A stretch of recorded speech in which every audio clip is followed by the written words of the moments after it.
이야기가 전해졌죠. 바로 대통지승불 부처님에 대한.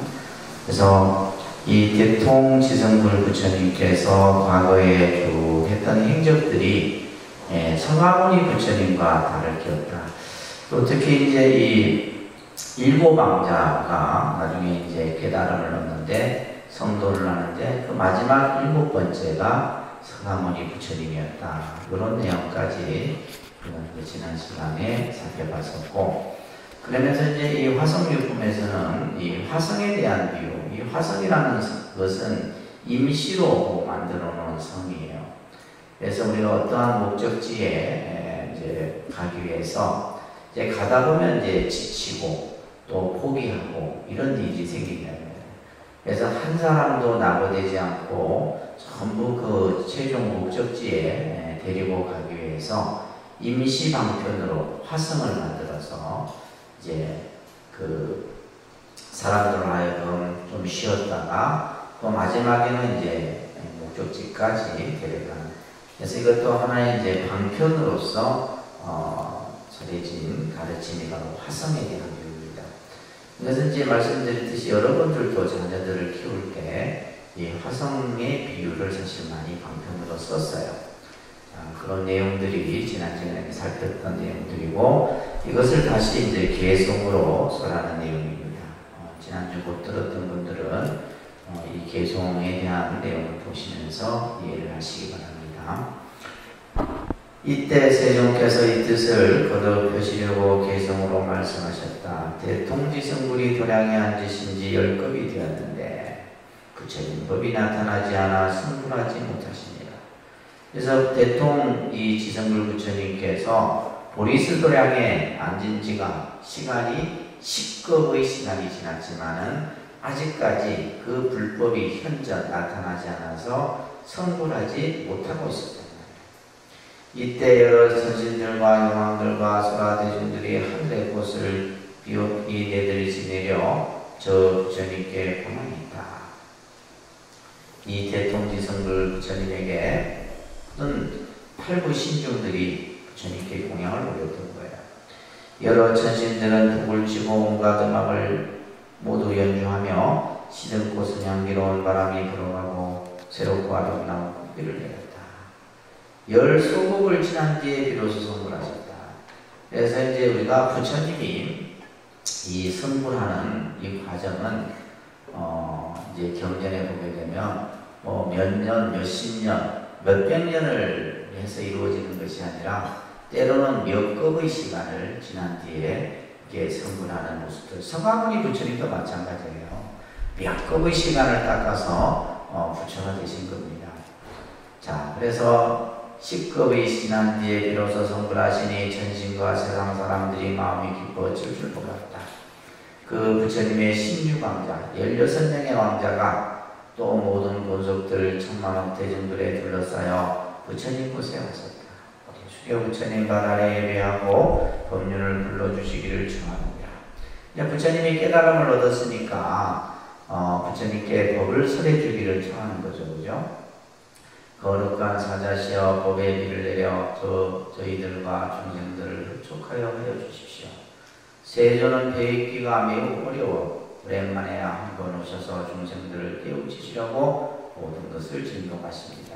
그래서 이제 부처님이 깨달음을 얻고 나서 많은 중생들이 이 부처님에게 법을 설해줄 것을 청하는 그런 장면들이 설해집니다.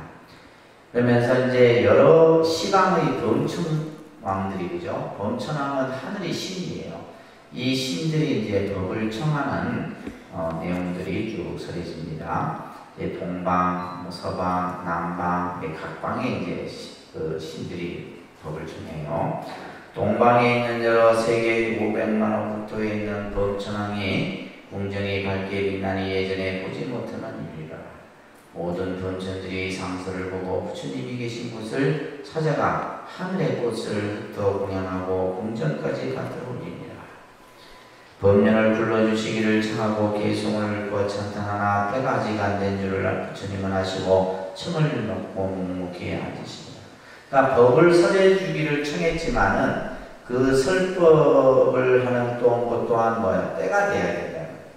그래서 법을 설해주기를 청했지만은 묵묵히 그 청을 받아들인 거예요. 이제 때가 되기를 기다린 거죠, 그죠?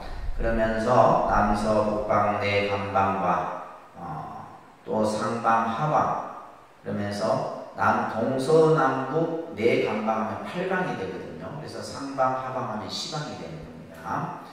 이렇게 모두 꽃을 긋고 공전을 받들어 올리고 법륜을 불러주시기를 청하느니라. 배우기 어려운 세종이시여 바라옵건대 자비하신 권력으로 감로의 문을 열리시고 세상의 법륜을 불려주소서. 이렇게 하면서 이제 법을 청하죠. 이럴 때 이제 부처님께서 12가지 12년 법을 설하였습니다. 그죠? 사성제 12년, 이런 이제 초기 우리가 이제 교설의 내용들이 설해지고 있어요. 한량없는 지혜를 갖추신 세종께서 여러 사람들의 청을 받고 각가지 법과 4가지 진리와, 이 4가지 진리가 사성제입니다. 그죠? 4가지 진리와 12가지 인연을 설하시느니라. 그래서 불교에 여러 교설이 있지만은 가장 근본 교설하면 사성제, 삼법인, 12인연, 이것은 여러분들이 항상 기억하셔야 돼요.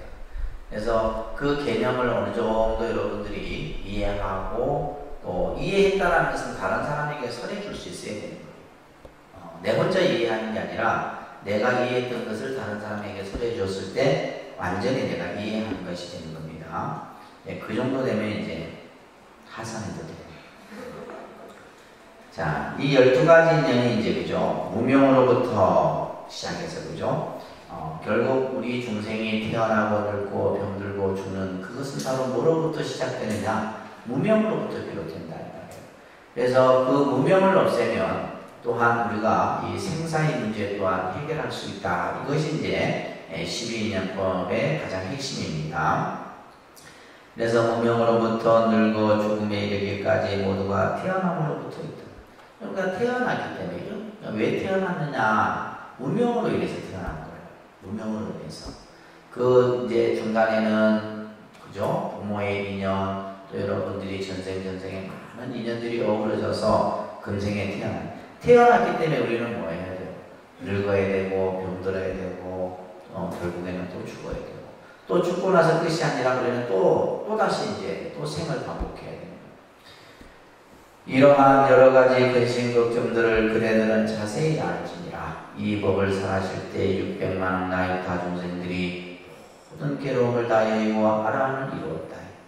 두 번째 설법하실 적에 1000만억 항하사 중생들이 모든 경계를 받아들이지 아니하여 또한 모두 아라한을 이루었고, 이 부처님의 설법을 들은 모든 이들이 전부 깨달음을 이루게 된 겁니다.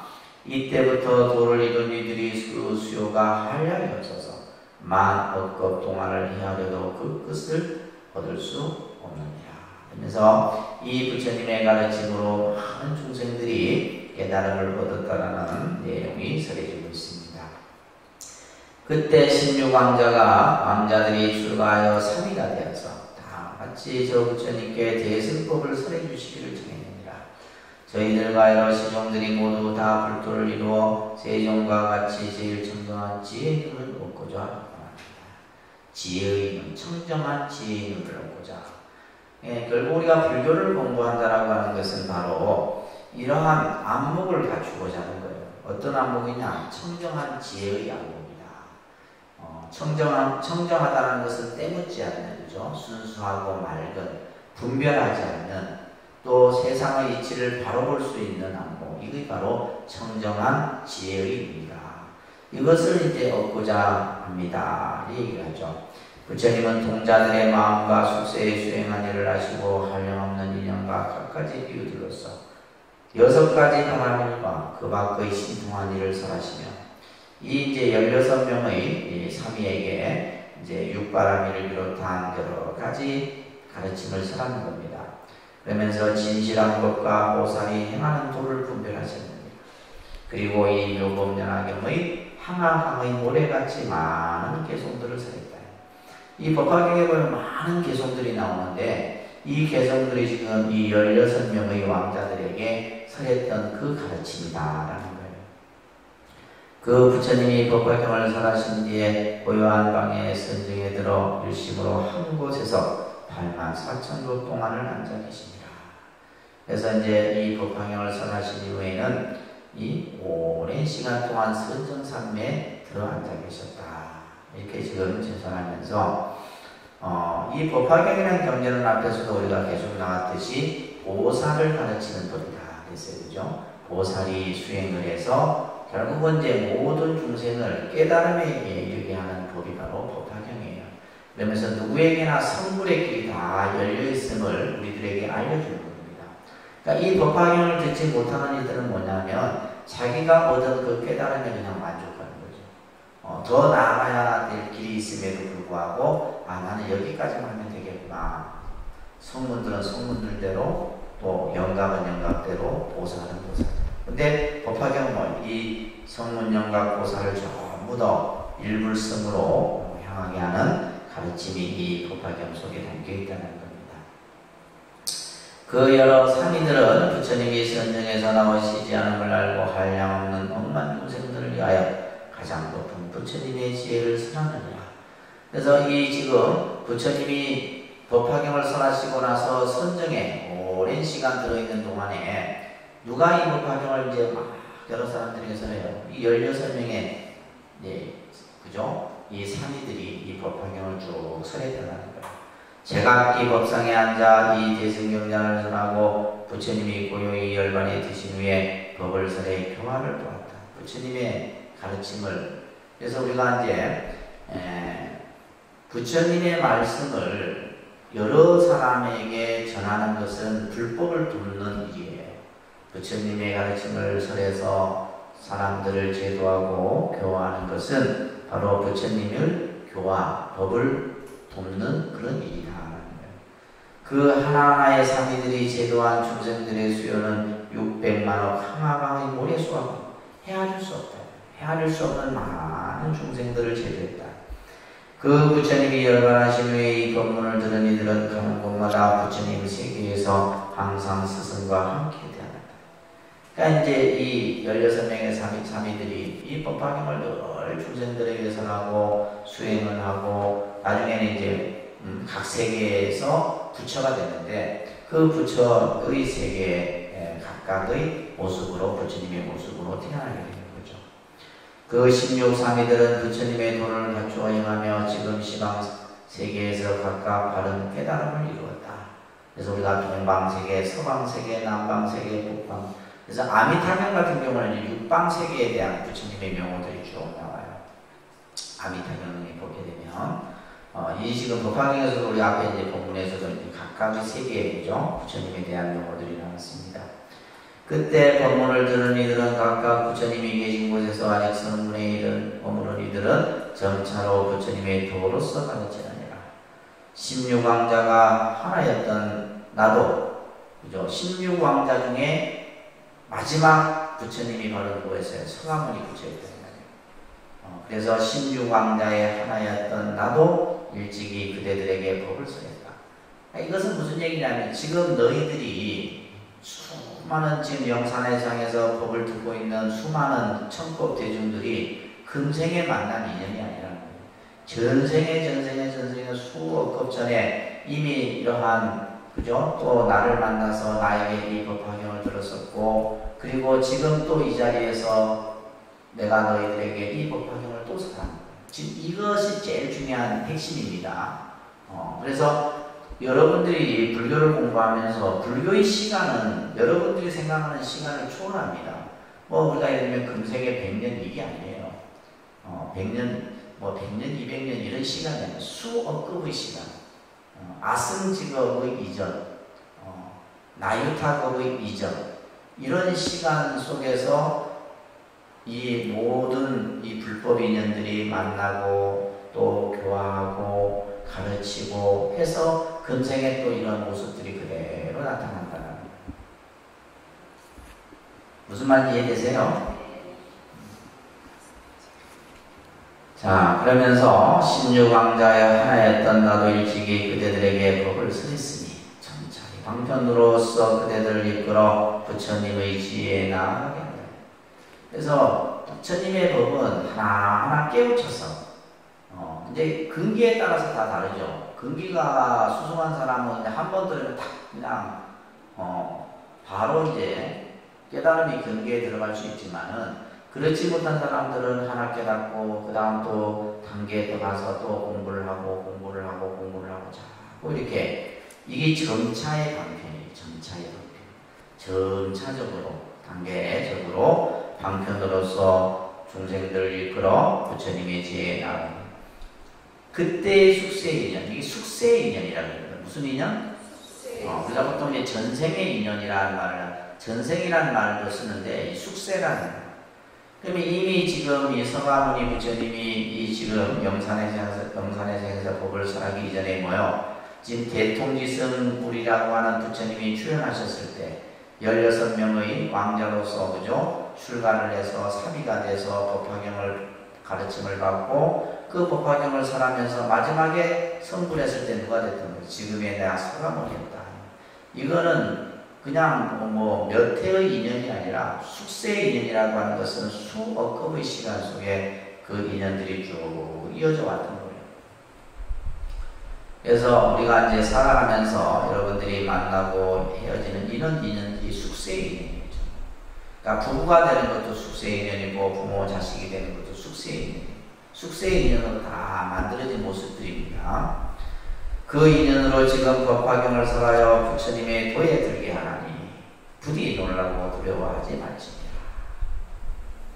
그죠? 놀란 일이죠. 놀란 일이에요. 하면서 마지막 16명의 왕자 중에 마지막이 나 서가모니였다라고 하는 이 사실이 얼마나 놀란 일이에요. 여러분들은 하나도 안 놀라지만 놀란 일입니다. 자, 그러면서 이제 화성의 비유가 설해졌어요. 그죠? 비유컨대 험악한 길이 있는데 외지고 멀고 흉악한 짐승까지 많으며 게다가 물도 없고 풀도 없어. 이거는 뭐냐면 우리가 어떠한 목적지에 가는 데 있어서 평탄한 길만 있는 게 아니란 말이에요. 산도 넘어야 되고 강도 넘어야 되고 계곡도 건너야 되고 때로는 막 그냥 자갈발도 있고 어떻게 보면 우리 인생길을 얘기하는 거예요. 또 한편으로는 뭐냐면 수행의 길을 비유하는 거기도 해요. 수행이 그냥 쉽게 되는 게 아니잖아요. 그죠? 사람들이 무수하는 곳입니다. 무수한 10,000,000명이나 되는 사람들이 험한 길을 걸었는데 길은 멀고 멀어 500유순이나 니다. 그러니까 수많은 사람들을 데리고 가는 거예요. 이 목적지에. 근데 그 길이 너무나 험하고 힘들어서 중간에 사람들이 다 포기를 하는 거죠. 포기를 한다. 근데 수행도 마찬가지예요. 여러분들이 그래서 내가 이제 여러분들이 무슨 기도하자 하면 절대 내가 안 따라. 내가 해갖고 여러분들 데리고 가면 갔지. 여러분들이 하자 해서 왜? 처음에는 한 30명이 해. 나중에 되면 한 3명 남아. 3명. 그게 뭐냐면 근기가 약해서. 근데 우리가 하다 보면 힘들잖아요. 집안일도 생기고 여러 가지 일도 생기고 그것을 지혜롭게 다 이겨내야 돼요. 지혜롭게 이겨내서 마지막 내가 가고자 하는 목적지까지 갈 수 있어야 돼요. 우리가 이제 기도 해양이 그런 거잖아요. 그죠? 우리가 이제 백중도 이제 지금쯤 되면 이제 날씨도 덥고 기도를 지금 내가 하고 있는 건지 안 하고 있는 건지도 이제 모르겠고 그럴 때 이제 내가 내 스스로 마음을 다 잡아서 이제 조금만 더 가면 그죠? 우리가 이제 4제, 5제, 6제, 7제 아직도 많이 남았다. 그죠? 끝까지 가는 거예요. 그 목적지까지 다 가야 돼요. 그 가기까지 얼마나 힘들어요. 날씨도 덥고 그죠? 다른 사람들은 다 휴가도 가는데 휴가도 못 가고 그죠? 이런 생각들이 막 들 때 이제 그만큼 우리가 이 수행의 그 최종 목적지가 어려운 겁니다. 이때 한인솔자가 있었는데 아는 것도 많고 지혜도 있어 명료한 마음으로 결정하여 험한 길에서도 온갖 어려움을 모두 잊죠. 그래서 우리가 어떠한 일을 하는 데 있어서 그러니까 지도자가 그만큼 중요한 거죠. 그죠? 나라에는 우리가 대통령이 중요하듯이 우리가 어떠한 목적을 이루는 데 있어서는 그것을 끌고 가는 사람이 중요한 거예요. 근데 그 사람이 뭐가 있어야 되냐? 지혜가 있어야 돼요. 지혜가 있어서 그 사람들을 전부 아우러서 끌고 갈 수 있어야 됩니다. 그래서 따르는 사람들은 모두 필요하여 인솔장에 가야 됩니다. 우리들은 너무 피곤해서 여기에서 그만 돌아가렵니다. 이제 너무나 힘드니까 이제 포기를 해가지고, 그죠? 이때 인솔자가, 지금 우리가 여기서 말하는 인솔자는 누구예요? 부처님이에요. 그래서 부처님은 올바른 길을 인도하는 인도자. 부처님은 올바른 길을 인도하는 인도자고, 그래서 우리가 이제 예불문에 항상 3개 도산, 3개의 큰, 그죠? 올바른 길을 인도하는 스승이다. 도산한 말은 길을 인도하는 안내자, 길을 인도하는 스승이다. 그런 역할이 의미입니다. 그때 인솔자가 생각하기를 저 사람들은 매우 가련하다. 참 안타깝다 이 말이에요. 조금만 더 가면 되는데 왜 여기에서 저런 생각을 내는가? 여기까지 왔다가 왜 돌아가서 그 많은 보물들을 포기하려고 하는가? 하고 곧 방편을 생각하고는 신통력을 베풀었다. 그래서 방편으로서 신통력을 쓰는 거예요. 신통을 함부로 쓰는 게 아니라 방편을 쓰기 위해서 신통의 힘을 빌리는 거죠. 그러면서 큰 마을과 훌륭한 저택들을 조적하여, 이게 바로 뭐예요? 화성이에요. 화성. 무슨 말인지 아시겠죠?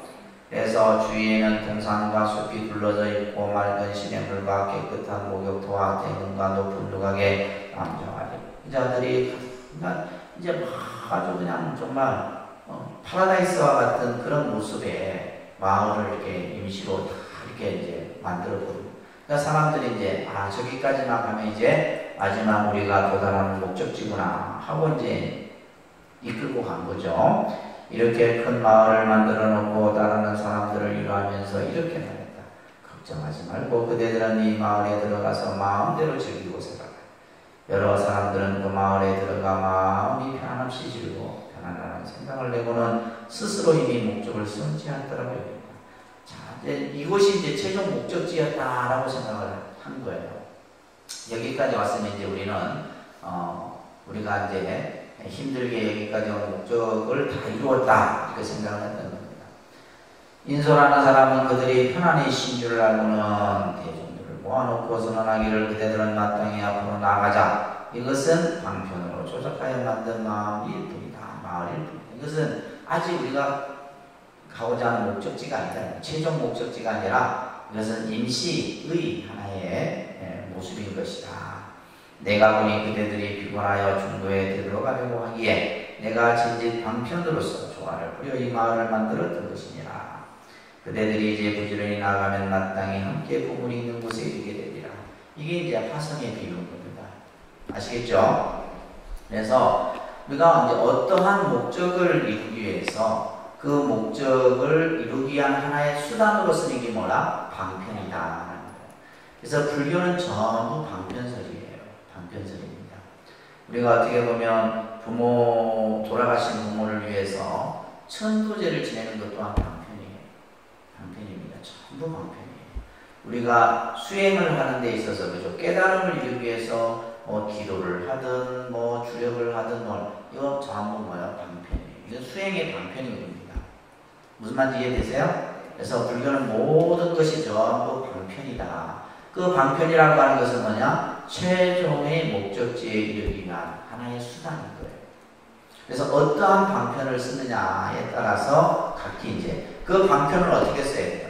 근기에 맞춰서 써야 됩니다. 뭐에 맞춰서 써야 된다고요? 근기.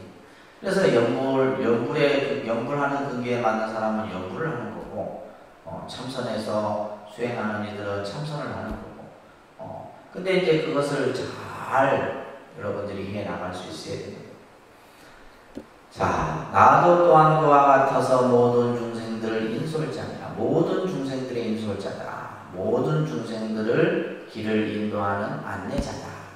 그래서 부처님은 우리 중생에게 있어서 어떤 분이냐? 우리들을 올바른 길로 인도하는 인도자다. 이렇게 항상 생각하셔야 됩니다. 아셨죠? 부처님은 중생을 항상 올바른 길을 인도하는 인도자다. 도를 구하는 여러 사람들을 보니 중도에서 지치고 게을러져서 생사와 번뇌의 험난한 길을 건너지 못하는 그렇죠? 우리가 생사의 이 길을 건너는 것이 목적인데 여기에서 전부 중도에 다 포기를 해버린다. 그러므로 내가 방편의 힘으로 쉬게 하려고 열반을 합니다. 그렇죠? 힘들 때는 좀 쉬어야 돼. 힘들 때는 좀 쉬어야 돼. 기도도 힘들 때는 좀 쉬어야 된다. 근데 그것을 막 억지로 이제 밀어붙이다 보면 이제 안 좋은 또 결과도 나타나는 거예요. 그래서 뭐든지 내 몸에 내가 감당할 수 있는 만큼만 하셔야 되는 거예요. 무슨 말인지 이해되세요? 내가 하는 일도 마찬가지고 여러분들이 살아가는 데 있어서 내가 감당할 수 있는 정도만 해야 되지 그 이상을 하게 되면 반드시 부작용이 생깁니다. 그래서 우리가 기도든 수행이든 이것도 방편이기 때문에 내 근기에 내가 감당하지 못하면 그것은 도리어 독이 되는 거예요. 약이 독이 될 수 있잖아요. 약이라 해서 다 약이 되는 게 아니에요. 내 몸에 맞지 않으면 뭐예요? 약도 독이 되는 겁니다. 그래서 우리가 이제 자기에게 맞는 약을 복용하기 위해서 우리가 뭐예요? 그 약의 성분이나 이런 것들을 약사에게 가르침을 받는 거죠. 복용하는 방법도. 그래서 여러분들 약을 딱 받으면 약병 같은 거 보면 하루에 몇 번 먹느냐, 몇 알을 먹느냐, 이거 꼭 따르잖아요. 그죠? 따르면. 그거 안 지키면 그 효과가 없는 거죠. 마찬가지예요. 그래서 부처님께서 방편의 힘으로 이 지치고 힘든 중생들을 잠깐 쉬도록 하기 위해서 이런 이제 화성을 비유를 한 겁니다. 그대들이 괴로움이 없어지고 할 일을 다하였다고 했더니 이미 열반에 이르러 아란이 된 줄을 알고 이에 대중들을 모으고 진실한 법을 설하느니라. 여러 부처님의 방편의 힘으로 바랍니다. 삼승을 나누어 말하지만 오직 일불승이 있을 뿐 중간에 쉬었다 가게 하려고 이승을 말하는 것입니다. 그러니까 방편으로서 삼승을 말했어요. 그죠? 방편으로서 삼승을 말했다라고 하는 것은 근기에 따라서 성문, 영가, 보살의 이것을 말했지만은 오직 뭐만 있다? 일불승만 있다. 오직 뭐만 있다? 그러니까 여러분들이 법화경을 공부하는 동안에는 항상 이 법화 사상은 일불승 사상이다. 일불승 사상이라고 하는 것은 뭐예요? 모두가 성불의 길에 이르게 하는 가르침이 바로 법화경이다. 이게 법화경의 핵심이에요.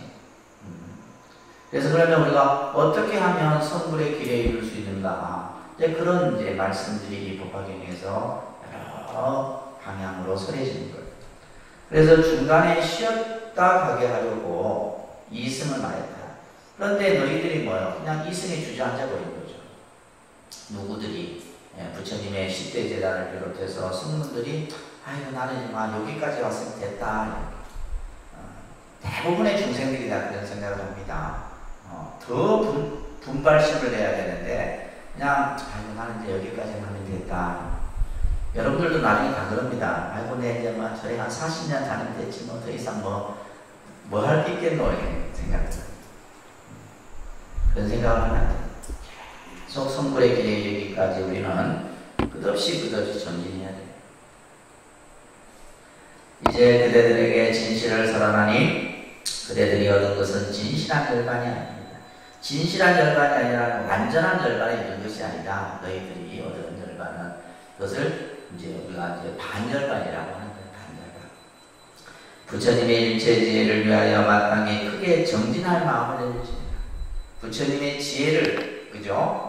이루기 위해서 뭐다? 정진할 마음, 정진심을 내야 된다. 정진심. 그대들이 일체 지혜와 몇 가지 힘 등의 불법을 얻고 30 이상을 갖추어야 진실한 열반.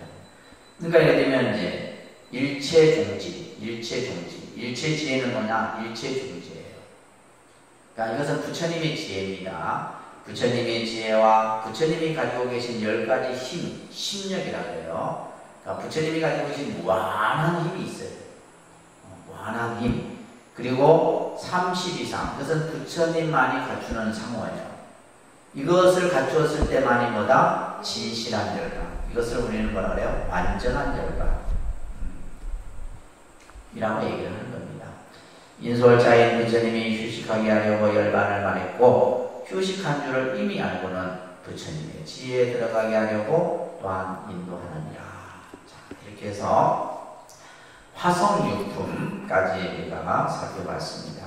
크게 뭐 어려운 내용은 아니고요. 이제 과거의 대통지승 부처님의 이야기가 나오면서 화성의 비유가 설해지게 되었다. 그런 내용들을. 자, 그 다음에 이제 500제자 수기품이 이어집니다. 여기에서도 지금 보시게 되면 설법제일인 부르나 존자가 수기를 받고 교진녀는 누구예요? 오비국이다. 그죠? 부처님이 처음 깨달음을 얻고 나서 법을 처음 설해주었던 교진녀를 비롯한 500아람 이들에게 이제 부처가 될 것을 수기하는 수기의 내용이 나옵니다. 한번 보도록 하겠습니다. 이때 부르나 미다라니 이 자가 부처님께서 지혜와 형편으로 근기에 따라 알맞게 설법하시는 것을 들었다. 설법제일 부르나 존자가 지금 앞에 했던 쭉 설법을 들은 거예요. 화성육품에 대한 그런 내용들을. 그리고 또 여러 경제자들에게 최상의 깨달음에 대하여 수기하여 주시는 것을 들었다. 우리가 앞에서 그죠? 4대 제자, 성문제자, 그죠? 수고리, 가전년 이런 여러 제자들이 수기하는 것을 또 들었어. 또 지난 세상의 인연에 대해 말씀하시는 것을 들었어요. 누구? 대통지승 부처님의 그죠? 서가모니 부처님의 과거 그 이야기도 또 들었어요. 또 여러 부처님들이 크고 자제하고 신통한 힘을 가졌음을 들었다. 그래서 미중유함을 넣고 마음이 깨끗해져서 매우 기뻤습니다. 기뻐했습니다. 그 자리에서 일어나 부처님 앞에 나가 머리를 숙여 방아래 예배하고 올라가 한쪽에 앉아 부처님의 조난을 우러러보면서 잠시도 눈을 떼지 않았다. 그러니까 이제 앞에 우리 이제 이 성문 제자들이 수기를 받았던 모습, 대통지승 부처님의 이야기, 또 여러 이런 이야기를 듣고 이제 이 부처님 앞에 최상의 예를 갖추고 나서 부처님을 조난을 우러러보면서 이렇게 생각을 한 거예요. 세종께서는 매우 훌륭하시고 특별하시어 하시는 일이 희유하시는구나. 희유하시다. 세간에 있는 온갖 종류들의 성품을 따라서 방편과 직연으로서 설법하여. 그러니까 부처님의 설법은 중생의 근기에 맞춰서 다 각기 선한다. 중생들이 곳곳에 탐내고 집착한 데서 빼내어 주시는. 이 말은 뭐냐면 중생들의 고통을 전부 다 어루만져 주신다는 거예요. 중생들이 아파하는 것을 다 그것을 고통을 제거해 주신다는 거예요. 우리는 부처님의 공덕을 이루 다 말할 수 없다. 오직 부처님 세종께서는 우리들의 깊은 마음 속에서 본래 바라는 바를 궁리하십니다. 이렇게 지금 부르나 존자가 생각을 한 겁니다. 이때 부처님께서 여러 비구들에게 말을 합니다. 너희들은 이 부르나 미다라니 자를 본다. 나는 항상 그를 칭찬하여 법을 설하는 사람 중에 가장 제일이라 하느니라. 이 부르나 존자가 얼마나 이 설법이 아주 그러니까 부처님만큼 법을 잘 설해요. 그리고 특히 이 부르나 존자 같은 경우는 6개 언어에 능통했다고요. 그래서 언어에도 상당히 능통을 하고 여러 이제 어떤 철학이라든지 사상이라든지 학문적인 지혜도 뛰어났던 제자가 바로 이 부르나 존자입니다. 근데 이 부르나 존자가 나중에는 이교도들에 의해서 돌팔매질을 맞아 죽어요. 그 죽는 마지막 죽음은 굉장히 말 그대로 순교를 하는 장면이 나와요. 이 부르나 존자가. 근데 이제 부처님께서는 그것을 알고 가지 말라 했는데도 부르나 존자는 부처님의 법을 전하기 위해서 그 지역에 가서 결국에는 이제 순교를 하게 되는 이런 장면이 나옵니다. 또 그의 여러 가지 공덕을 찬탄하되 부지런히 정진하여 나의 가르침을 수하고 이제 부르나 존자를 칭찬하는 거예요. 늘 부지런히 정진하고 또 나의 가르침을 항상 잘 따르고 또 나를 도와서 법을 전하는 거예요. 항상 또 내가 가지 못하는 곳에 이 부르나 존자가 가서 똑같이 부처님의 법을 전하는.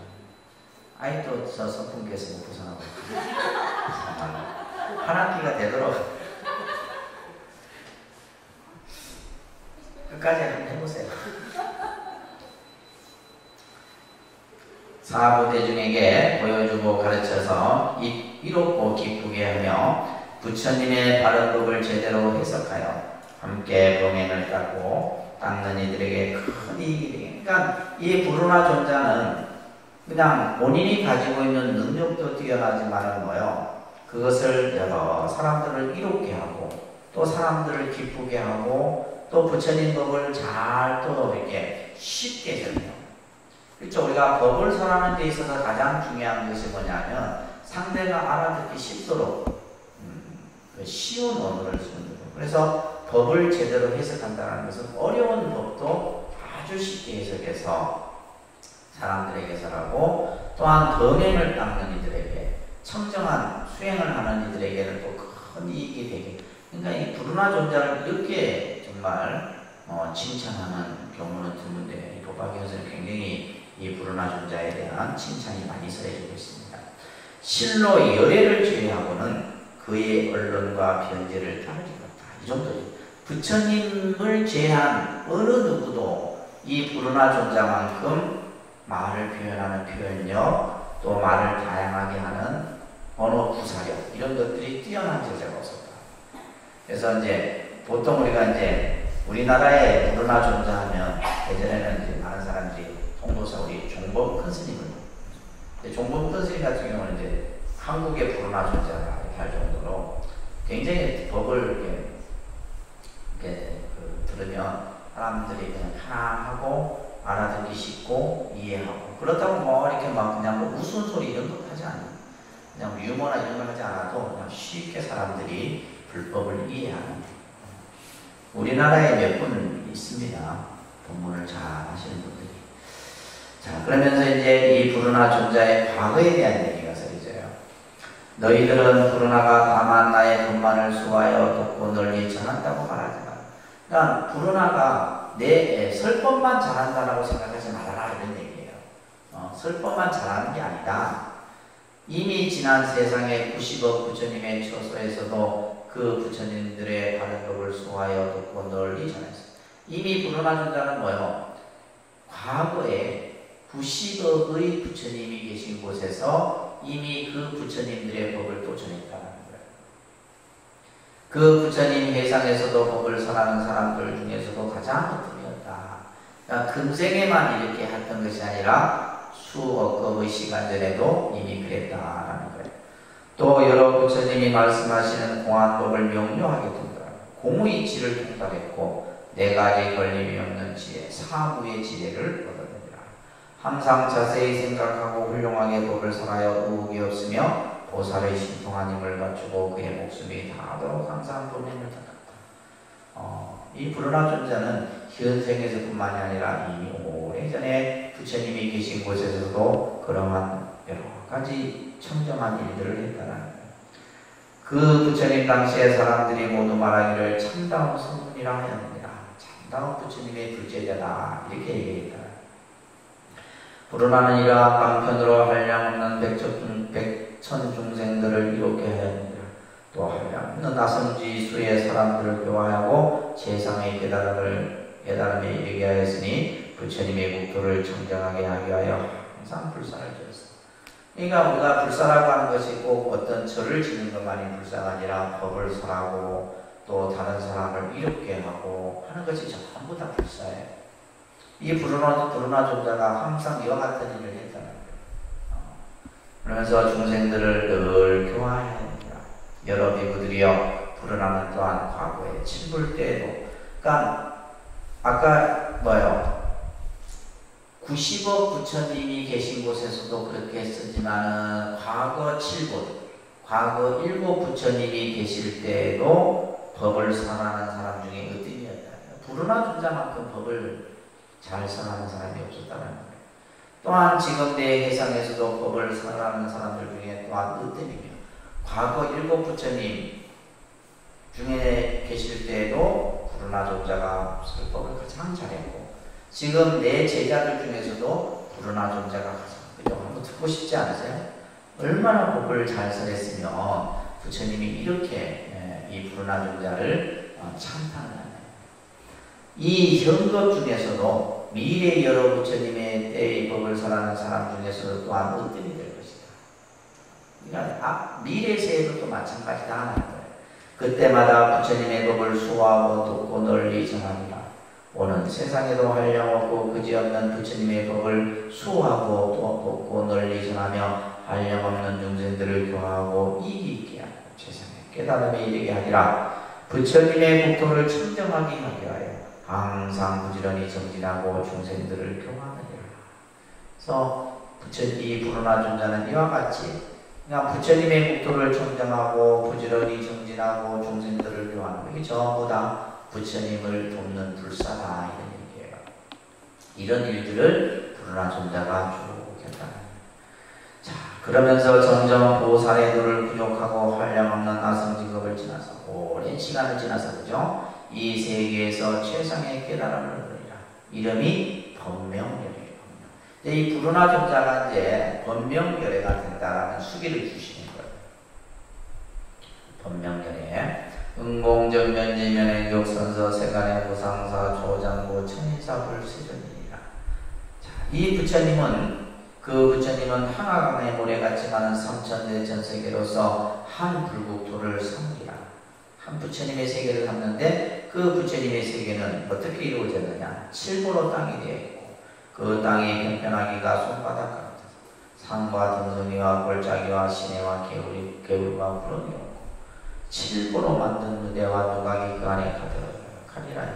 지금 이제 이 법명결례가 계신 부처님의 그 세계를 지금 이렇게 설명하는 거예요. 또한 하늘의 궁전들이 가까운 호응에 있어서 인간과 천신들이 가까이에서 서로 볼 수 있으리라. 여러 가지 나쁜 갈래로 없고 여행도 없고 이 세계는 여자가 없어요. 일체 중생들은 모두 변화하여 태어나고 능력이 없느니라. 일체 청정한 그 세계만이 있다. 또한 큰 신통을 얻어 몸에서 광명이라고 자유자재하게 날아다니니라.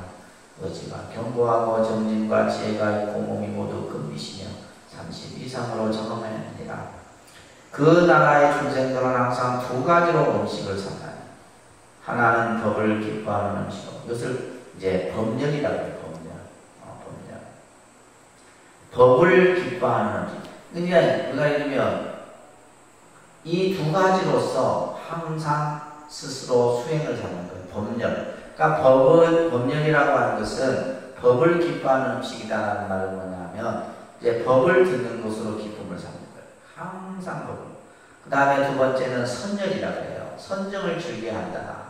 이것을 음식으로 하는 거예요. 법열과 선열이라고 하는 두 가지로 음식을 삼는다. 이 세 개의 중생들은 그렇다 이런 거예요. 법을 듣기를 좋아하고 선정에 들기를 좋아하는 거예요. 여러분들은 다르잖아요. 그렇죠? 다른 것을 즐겨하는 거. 우리 이 욕계의 중생들은 다른 것을 즐겨하는 거예요. 한량없는 아성지 천만억 나유타 보살들이 있어서 큰 신통과 네 가지 걸림이 없는 지혜를 얻어 중생들을 잘 교화하리라. 또한 수많은 보살들을 교화하는 거예요. 그 성문 대중들은 산수로 계산하여도 할 수 없는데 성문 성들은 또 이루 헤아릴 수가 없어. 또한 6가지 신통과 3가지 발문과 8가지 헥타를 부족했다. 그 부처님의 국토는 이와 같은 한량없는 공덕장엄을 선지. 그러니까 우리가 부처님의 세계는 전부 공덕장엄으로 이루어진 겁니다. 공덕장엄으로 이루어졌다는 말은 뭐냐면 이 부처님의 수행의 공덕으로 이루어진 거예요. 우리가 극락세계도 마찬가지예요. 극락세계도 아미타 부처님의 48가지의 원력으로 이루어진 세계가 극락세계예요.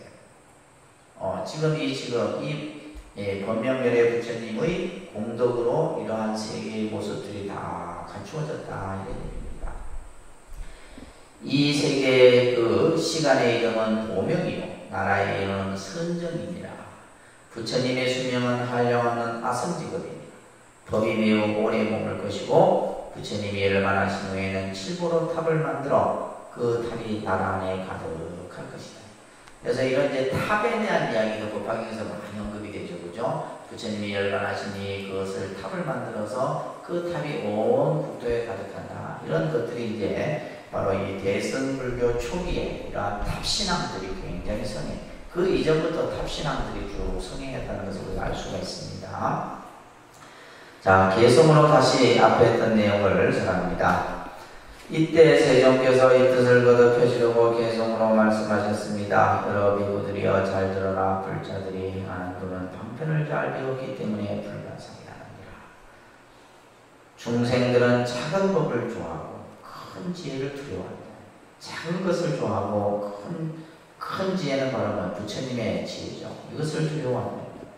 이런 사실을 아는 보살들은 일부러 성문이나 영각에 대어 무수한 방편을 써서 중생들을 교화하는 데 스스로 말하기를 성문이라사 부처님에게 가기가 매우 멀다고 합니다. 한량없는 중생들을 제도하여 모두 다 성직케 하며 비록 욕망이 적고 게으름이라도 점점 닦아서 미래의 부처님이 되게 하느니라. 속으로는 보살의 행을 감추고 겉으로 소문이나 보이어서 욕망은 없고 생사는 싫어하지만 실제로는 스스로 불국토를 깨끗이 하며 중생들에게는 삼독이 있는 듯이 보이기도 하며 또 삿된 소견도 나타내 보느니라. 나의 제자들은 모두 이렇게 방편으로 중생을 제도하나니 그들의 교화하는 갖가지 방편들을 내가 모두 말한다면 중생들이 이 말을 듣고는 마음에 의혹을 품는다. 그러니까 이제 이 성문이나 영각이나 보살들이 이들이 행하는 이런 여러 가지 모습들, 이런 여러 가지 모습들은 전부 이제 우리가 일불성으로 향하기 위한 것인데, 근데 이제 이러한 방편들이 너무 많다 보니까 이제 중생들이 이런 얘기를 들으면 바로 의심을 가질 수도 있다 이런 얘기예요. 지금 이 불운하는 옛적에 백천억 부처님을 섬겼고 수행하는 이를 부지런히 해서 불법을 널리 전하며 수호하였다. 가장 높은 지혜를 구하기 위해 여러 부처님 계신 데서 제자들이 상수로 있으면서 많이 듣고 지혜가 있느니라. 앞에서 이제 이 불운하의 이제 과거의 이야기를 하는 거죠, 그죠? 법을 설하는 데 두려움이 없고 여러 사람들을 즐겁게 하며 좀도 고달플 줄 모르며 부처님의 교화를 통한다. 큰 신통을 이미 얻었고 걸림없는 네 가지 지혜를 갖추어 모든 근기들을 영위하고 tun함을 받았어. 그러니까 중생들이 근기가 예를 들면 수승한지 또 낮은지를 다 안다 이런 얘기예요. 그러면서 중생들의 근기에 맞게 항상 청정한 법을 설한다. 이러한 이치를 연설하고 드러내고 천만억 중생들을 교화하며 대승법에 도움을 기하며 스스로는 불국토를 깨끗하게 한다. 오늘 세상에도 또한 한량없이 많은 부처님께 공양하고 바른 법을 수호하고 널리 전하면서 스스로 불국토를 청정케 했다. 언제나 여러 가지 방편으로 두려움 없이 법을 설하며 헤아릴 수 없는 중생들을 제도하여 일체지를 성취하리라. 그래서 이제 불운하 존자의 과거에 많은 부처님을 모시면서 그죠? 여러 가지 이러한 수행들을 한 이야기들을 쭉 설하는 겁니다. 그러면서 이제 불운하가 본명결례가 될 것이라는 수기를 앞에서 설했죠, 그죠? 그 내용을 다시 계속으로 설하는 겁니다. 모든 여에게 공양도 하고 법보의 창고를 수호하다가 그 뒤에 승불하리니 그 이름을 본명이라 하니라. 그 국토의 이름은 선정이고 그죠? 실고로 이루어졌고 그 이름은 보명인데 보살 대중들도 매우 많아 그 수요가 한량없는 천만억이며 모두 다 큰 신통을 얻었고 위엄과 공덕이 부족한 이들이 나라 안에 가득합니다. 성문 대중 또한 무수히 많은데 3명과 8가지 해탈과 4가지 걸림없는 지혜를 갖추어 이런 이들로 승부가 되느니라. 이제 이 법명결례라는 부처님이 계신 세계에 이렇게 여러 가지 수행한 이들도 많고 그 가지가지 꾸며진 이 장엄에 대한 얘기들이 쭉 설해진 겁니다. 또한 그 나라의 열의 중생들은 음욕이 이미 없어지고 순전히 변화로 태어납니다.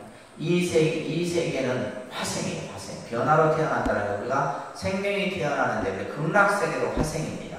극락세계도 화생이에요. 그러니까 우리는 태생이잖아요. 그죠? 어머니 뱃속에서 태어나는 태생인데 이 세계에서 태어나는 생명들은 전부 변화로 태어난다. 화생이라고 합니다. 그것을 상으로서 장엄한 몸을 갖추었느니라. 법의 기쁨과 선정의 희열로서 음식을 삼아 다른 음식에 대한 생각. 그러니까 이 법열과 선열로서 법피선열이라고 해서 법피선열. 이것에 대한 그래서 이것을 이제 음식으로 삼아 다른 음식에 대한 생각은 없고 이 세계에는 여인도 없으며 또한 악도가 없느니라. 푸르나 비구는 공덕이 어두움만이 성지되어 정토를 얻어 현인과 성인들도 수없이 많으니라. 이러한 한량없는 사실을 내 이제 다만 간략히 말하였을 뿐이니라. 그러면서 이제 이 부르나 존자를 찬탄을 하고 이 부르나 존자가 오래전에 많은 부처님을 모시고 또한 그죠 법을 설하고 수행을 하고 공덕을 쌓아서 법명열애가 되었다라는 수기를 내리는 내용이 설명됐어요. 자, 그 다음에 이제 교진열을 비롯한 500아라한은 또한 보명열애라는 부처가 된다는 수기를 전합니다. 자, 이때 1200아라한들로서 마음의 자제함을 얻은 이들이 이렇게 생각해요. 그러니까 1200, 우리가 보통 1250인이라고 하는 이제 우리가 금강경에도 그 숫자가 나오고 보통 경전에 나오잖아요. 그죠? 그래서 이 1250인은 우리가 이제 10대 제자를 뺀 나머지에 우리가 이제 가섭 사명제가 함께 했던 1000명의 제자, 그 다음에 수보리 목련의 100명의 제자, 해도 이미 벌써 1200명입니다. 그 다음에 교진녀를 비롯해서 오비구와 그 다음에 이제 또 그 50명의 또 제자들 해서 이제 보통 1200이라는 숫자를 그냥 이렇게 보편적으로 합니다. 자, 이들이 이런 생각을 했어요. 우리들은 기쁘게 미중유한 일을 얻었으니, 미중유라는 건 일찍이 있지 아니하는 아주 희유한 일을 말해요. 희유. 그러니까 수기라고 하는 이 장면은 희유한 일이에요. 그것을 미중유라고 표현하는 겁니다. 만일 세존께서 저 큰 제자들처럼 수기를 주신다면 얼마나 좋겠는가, 유쾌하겠는가, 얼마나 우리들에게도 좋은 일이 있지 않겠는가. 그죠? 지금 앞에서 얘기했던 성문 제자들에게 수기를 주는 것처럼 우리들에게도 수기를 준다면 얼마나 좋은 일이겠는가, 이런 생각을 했던 거예요. 부처님께서 이 대중들의 생각을 하시고 가섭에게 말합니다. 여기 1200아라한들에게 내가 이제 차례대로 최상의 깨달음을 얻으리라는 수기를 주리라. 1200의 제자들에게도 수기를 주는 거예요. 여기 대중 가운데 나의 큰 제자인 교진녀 비구는 교진녀. 그래서 이 교진녀는 녹야학원에서 처음 부처님에게 이제 설법을 들은 인물이죠. 그죠? 그래서 교진녀를 비롯한 오비구나 얘기를 합니다. 이 교진녀 비구는 마땅히 62,000억 부처님께 공양하고 난 뒤에 선거하리라. 그러니까 이제 언제 선거를 하느냐? 62,000억 부처님, 한량없는 부처님께 공양을 올리고 난 뒤에 선거를 할 것이다. 이때 이름은 보명열애다. 은공정변지 면행교 선서 세간의 무상사 종무장부 천인사 불세준이라니라. 그리고 500아라한인 우루빈나 가섭, 가야 가섭, 나제 가섭, 이 가섭 형제들이에요. 그래서 우리가 이제 가섭 삼형제 중에 제일 큰 형이 대가섭이에요. 대가섭.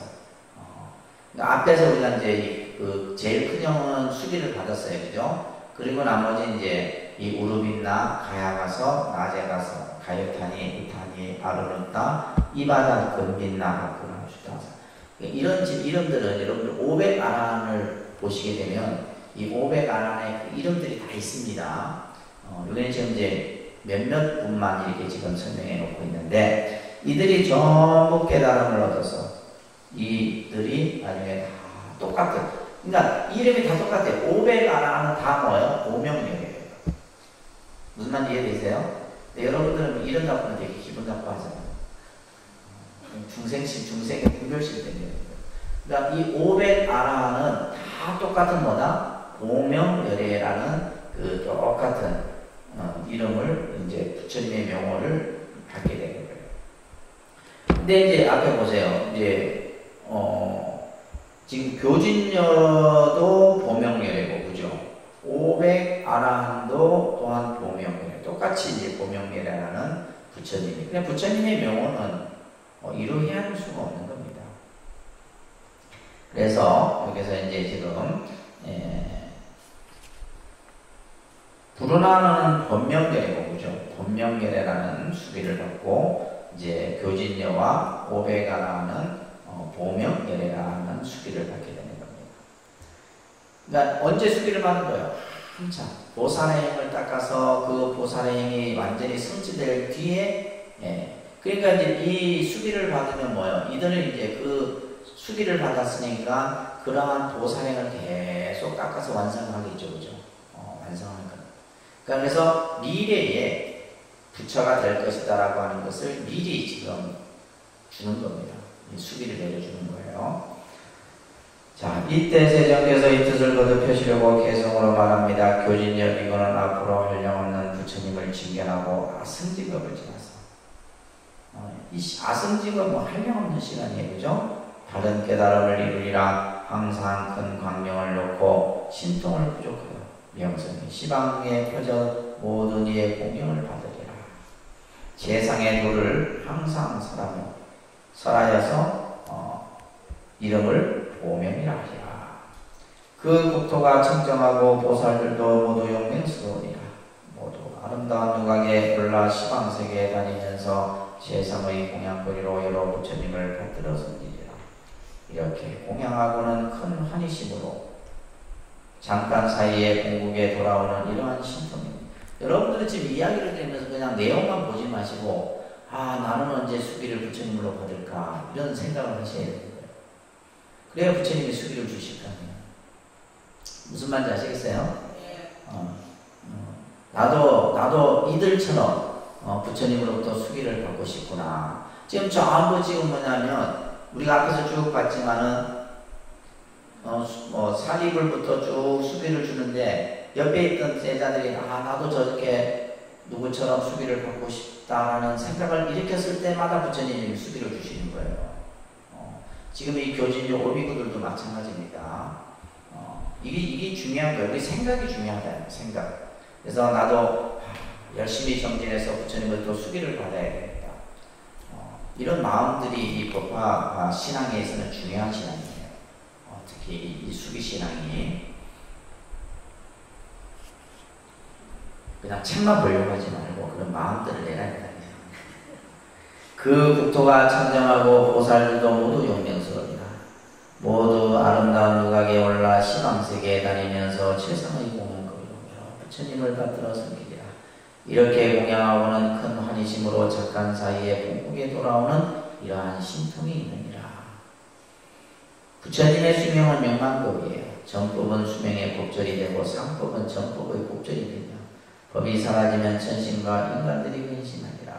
그 500비구들이 차례차례 성불하여 또한 이름이 다같이 보명이며 차례대로 수기하기를 내가 열반한 뒤에는 누구가 성불하리라. 그래서 예를 들면 500명의 아라한이 한 분이 열반에 들면 그 다음에게 또 예를 들면 부처가 될 것이다 라는 얘기를 해주고 계속 이렇게 지금 한다는 거예요. 그들이 교화하는 세상은 오늘날의 나와 같으며 국토의 깨끗한 장엄과 여러가지 신통한 힘과 보살, 성문대중과 정법과 상법과 수명의 급수는 얼마나 되는지를 모두 위에서 말한 것과 같다고 하리라. 그러면서 가섭이여 그대는 이미 500명의 자지한 이들을 알거니와 그의 여러 성문들도 역시 모두 이와 같으니 이 세상에 있지 않은 이에게는 그대가 이렇게 일러줘야 한다. 가섭이 이제 나중에 부처님의 법을 받는다는 거예요. 부처님으로부터 그 법을 받은 사람이 뭐예요? 가섭존자예요. 그래서 지금 이 자리에 오지 않은 이들에게는 가섭인 네가 똑같이 그들에게 이렇게 말해주어라 얘기를 하는 거예요. 그러면서 여기에서는 계주의 비유가 나옵니다. 이 계주의 비유도 아주 중요한 비유 중에 하나입니다. 이때 오백아라한이 부처님 앞에서 수기를 받고 딜뜨시기 구하면서 자리에서 일어나 부처님 앞에 나아가 머리를 숙이고 발에 예매하면서 그동안의 허물을 뉘우치고 스스로 책망했다. 자기 자신을 이제 꾸짖는 거죠. 자신들의 어리석음을 꾸짖는 겁니다. 세존이시여 저희들이 늘 생각하기를 스스로 구경의 열반을 얻었노라고 얘기했는데, 자신들은 이제 아란이 되었으니까, 아란이 되었으니까, 우리는 이제 이 정도면 그냥 깨달음을, 해탈을 얻지 않았는가, 이런 생각이 있었던 거예요. 지금에 와서야 지혜가 없는 사람들과 같은 줄 알았다. 그러니까 지금에 와서 부처님의 말씀을 듣고 보니 저희들이 얻은 그 깨달음은 완전한 깨달음이 아닌 줄 알았다, 이런 얘기예요. 그 까닭은 저희들도 열의 지혜를 얻을 수 있었거든요. 그러니까 부처님의 말씀을 늘 들었지만은 작은 지혜로서 스스로 만족하겠다. 이 작은 지혜로서 스스로 만족하겠다는 말은 나는 이 정도면 됐다. 그래서 여러분들 이런 생각 내면 안 됩니다. 지금 내가 이렇게 마음에서 머물면 안 된다, 이 말이에요. 더 나아가야 될 마음이 있는데, 나는 이제 이 정도면 됐다, 이런 생각을 내면 안 돼요. 이게 작은 지혜로서 스스로 만족하는 거예요. 그러니까 지금 이 500의 아라한들도 자신들이 얻은 그 깨달음에 그냥 스스로 만족했다는 거죠. 자, 이것에 대한 이제 비유를 드는 겁니다. 세존이시여, 비유하자면 마치 어떤 사람이 친구의 집에 갔다가 술에 취해 누워 자는데 친구는 관청의 일로 길을 떠나게 되었습니다. 그래서 감으로 헤아릴 수 없는 보배를 옷속에 메어 주고 갔다. 그 사람은 술에 취해 자고 있었기에 전혀 알지를 못했다. 근데 여기서 이제 이 유사한 비유들이 경전에 보면 많이 나와요. 이제 이 두 사람은 굉장히 친한 친구예요. 친한 친구. 근데 한 친구는 굉장히 부자고 한 친구는 늘 가난을 면치 못하는 친구예요. 근데 이제 두 사람이 원체 우애가 좋아서 가난한 친구가 한 번씩 이제 이 부자인 친구 집에 놀러 옵니다. 놀러 오면 이제 또 이게 요즘 말로 하면 자존심이 있어가지고 이렇게 친구이기 때문에 도와주려고 해도 그 도움을 받지 않으려고 해요. 그래갖고 이제 그렇게 몇 년이 오랜 시간이 지나요. 그래서 이 딱한 친구가, 이제 부자인 친구가, 이 가난한 친구가 너무 딱해서, 이제 지금 요게 말대로, 이제 하루는 서로 만나서, 이제 횃불을 불고, 이제 잠을 자고 있는 중에 옷에다가 평생을 먹을 위한 그냥 가난을 면할 수 있는 그 보배 구슬을 옷 속에 끼워줍니다. 옷 속에 끼워줘요. 그리고 나서 헤어졌는데, 그리고 나서 몇 달이 지났는데 또 나타나 보니까 또 그때의 모습인 거예요. 그런 지금 비유입니다, 이게. 그래서 깨어난 뒤에 길을 떠나 다른 지방으로 둘러다니면서 의식을 위하여 부지런히 애써 돈을 버느라고 가장 고생을 했다.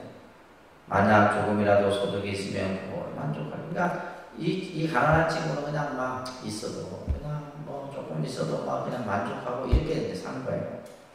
그 후에 친구가 그를 다시 만났어요. 그리고 이렇게 안타깝구나, 이 사람아, 어찌하여 의식을 구하기 위하여 이 지경이 되느냐. 내가 그 전에 그대에게 편안하게 살면서 오용락을 마음대로 누리게 하려고 어느 날에 값을 칠 수 없는 보배를 그대의 옷 속에 메어주지 않았던가. 근데 그 보배를 옷 속에 담았는데 그걸 알지 못한 거예요. 이 가난한 친구는. 지금도 그대로 있는데 그대가 알지 못하고 이렇게 고생하고 근심하면서 공색한 생활을 하고 있으니 외로워 있습니다. 그러니까 이 가난한 친구, 어리석은 친구는 누굴 피해? 우리 중생이. 내 안에 정말 값진 보배가 있는 줄 우리는 알지 못하는 거예요. 내가 가지고 있음에도, 내 몸에 지니고 있음에도 불구하고. 그대는 이제라도 이 보배를 팔아 필요한 물품을 산다면 언제나 마음껏 할 수 있어서 부족함이 없으리라.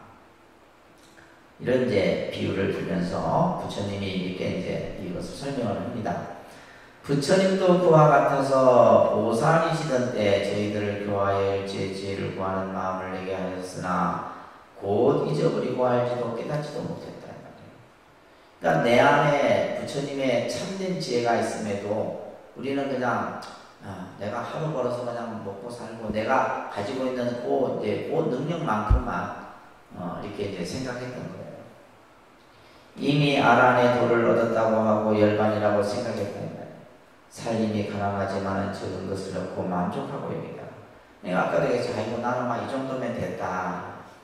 더 이상 닦을 생각도 없고 그냥 안 줘. 근데 뭐예요? 실제 내 안에 뭐가 있어요? 부처님의 지혜가 성불의 그 지혜가 내 안에 있음에도 불구하고 아이고 나는 막 인간의 삶이 좋으니까 여기서 그냥 만족하란다고 하는 거죠. 지금 세존께서 저희들을 깨우치시기 위해 이렇게 말씀하셨습니다. 여러 비구들이여 그대들이 얻은 것은 구경의 열반이 아니다. 구경의 열반.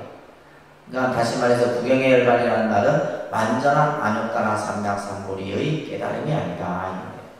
내가 오래전부터 그대들로 하여금 부처님의 성근을 심게 하였지만 이게 여기서 말하는 부처님의 성근 이게 중요한 거예요. 그러니까 여러분들이 지금 일상생활 속에서 신앙생활을 하는 것은 바로 뭐예요? 부처님의 성근 공덕을 내가 하나 심어가는 거예요. 이 성근이 뿌리를 내게 됩니다. 그래서 여기에 뿌리 근자를 쓴 거예요. 그래서 이 성근 공덕이 뿌리를 쫙 깊게 내렸을 때 여러분들의 신심이 흔들리지 않는다. 신심이 흔들리는 것은 뭐냐면 이 성근이 뿌리를 내리지 못하기 때문이에요. 방편으로 열반의 모양을 보이었더니 그대들이 참으로 열반을 얻었노라고 하는구나 하셨습니다. 세존이시여 저희들이 이제서야 진실한 도살로서 제3의 깨달음에 대한 수리를 받음을 알았습니다. 이러한 인연으로 매우 한이하여 전에 없던 일을 얻었다고 합니다. 그래서 이 계주, 옷 속에 숨어있는 이 계주의 비유는 뭐예요? 그냥 이 가난한 친구처럼 자기 그냥 스스로 삶에 만족하고 있는 거예요. 그렇지만은 이제 부처님께서는 뭐예요? 우리 중생들에게 최상의 깨달음의 지혜를 우리에게 심어줬어도 그것을 우리가 알지 못하고 그냥 현재의 삶에 그냥 만족하고 있는 이것을 비유한 것이 바로 이 계주의 비유입니다. 이때 아야 교진여등이 이 뜻을 거듭하려고 개성으로 말합니다. 저희들이 지혜상이며 편안한 수비를 주시는 음성을 듣고 기쁘고 전에 없어지리라서 한량없는 부지의 부처님께 예배합니다. 지금 세존 앞에서 스스로 모든 허물을 뉘우칩니다. 자신들의 잘못을 그죠? 한량없는 부처님의 보배 중에 적은 열반의 일부분을 놓고는 지혜 없고 어리석은 사람처럼 스스로 만족하다 얘기했습니다. 비유하면 마치 가난한 사람이 친구의 집을 찾아갔는데 그 집이 매우 부유하여 상대하게 차리는 집으로 대접했어. 그리고 값을 칠 수 없는 보배 구슬을 옷 속에 메어주고는 아무런 말도 없이 볼일을 보러 갔는데 그때 그는 술에 취해서 알지 못하였습니다. 빈궁한 사람은 깨어나서 여러 곳으로 돌아다니며 의식을 구하여 스스로 살아가느라고 그 살림살이가 매우 가난했다. 조금만으로도 곧 만족해하고 더 좋은 것은 원하지 않으며 옷 속에 온갖의 보배 구슬이 메어 있는 줄 알지 못했다. 보배를 준 친구가 그 뒤에 그 가난한 친구를 보고 심하게 책망하고 나서야 옷 속에 구슬을 보여주었습니다. 그 가난한 사람은 구슬을 보고 환희한 마음 말할 수 없고 많은 재물들을 마련해놓고 5가지 욕망을 마음껏 누렸습니다. 근데 이와 비슷한 비유가 또 이제 열애장 사상에도 이런 비유가 나와요.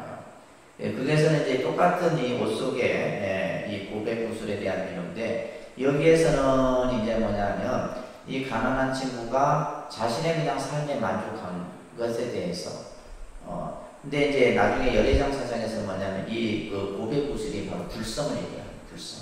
내 안에 불성이 있음에도 우리가 그 불성을 내가 가지고 있는 줄 알지 못하는 비유를 또 다른 경전에서는 이런 유사한 비유를 사용을 합니다.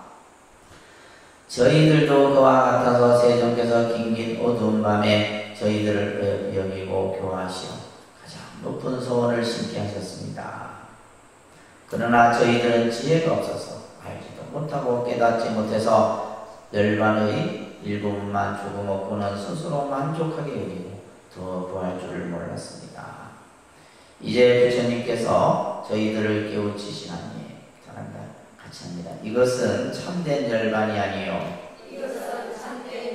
가장 높은 부처님의 지혜를 얻어야 그것이 참다운 열반이라고 하셨습니다. 그래서 우리가 참다운 열반, 이 참다운 열반은 완전한 열반이에요.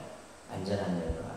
그래서 이것은 우리가 이 참다운 열반을 부처님의 지혜, 완전한 지혜, 그래서 안욕다락 삼약 삼볼이라고도 표현을 하는 겁니다.